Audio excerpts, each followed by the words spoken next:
Hi, I just wanted to share with you a quick tip I've just been using recently to achieve a sort of pseudo sidechain compression effect.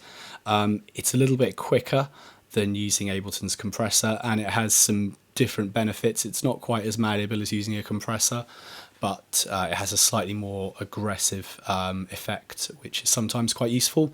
So just to start off with, I've got a kick coming from a 909. Just on each beat of the bar, and I've got a saw from, or a couple of saws rather, from Ableton Analog. Now ordinarily we'd route a kick into our sidechain compressor as analysis input, and then we set a ratio and threshold and usually a fairly short attack, and it would sound like this. That's quite good because we've got variable release, and the threshold and ratio, changing those can have vastly different effects. Sometimes we can get some artifacts from having a attack which is too fast and some clicks and pops, but generally it's fine. A while ago, a producer friend of mine called Phonat showed me how to do this thing with camel fat, whereby we could use the internal LFO set to a quarter beat ramp up, which is like an inverse saw, to control our volume. That sounds like that, and obviously you can play with the depth, which has if effectively changes the amplitude of the LFO. It's a little bit inflexible, but it's quite good for that sort of pumping French house effect. I figured it was possible to do with Ableton stock plugins though, so I've just loaded up an auto pan here. Now when we just play that without engaging our effect, you'll be able to hear that if you're listening in headphones or on some decent monitors, that the left and right channels will sort of oscillate between each other. So in order to get this effect working, the first thing we need to do is crank the amount up to maximum. We can change that later, but let's just keep it there for now. And we need to set the rate to synced with our host tempo.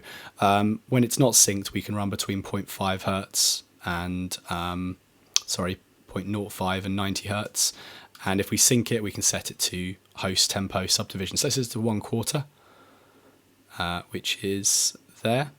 And now we need to change the phase either fully counterclockwise or clockwise, so either to 0 or 360. What this will do is it'll stop it being a stereo effect, a stereo auto pan or tremolo. It'll make it a mono effect. So that'll just bring the two left and right channels in line. So let's do that. You don't need to change the offset, although it could produce some interesting effects, but we don't want to do that. And now next we need to change the LFO's waveform to a sawtooth, which we can do like that. And at the moment this would give us a sort of pluck on each quarter. If I just take the kick out, you can hear that. And if you wanted to make a sort of arpeggio type sound, you could do that by changing the rate to slightly faster.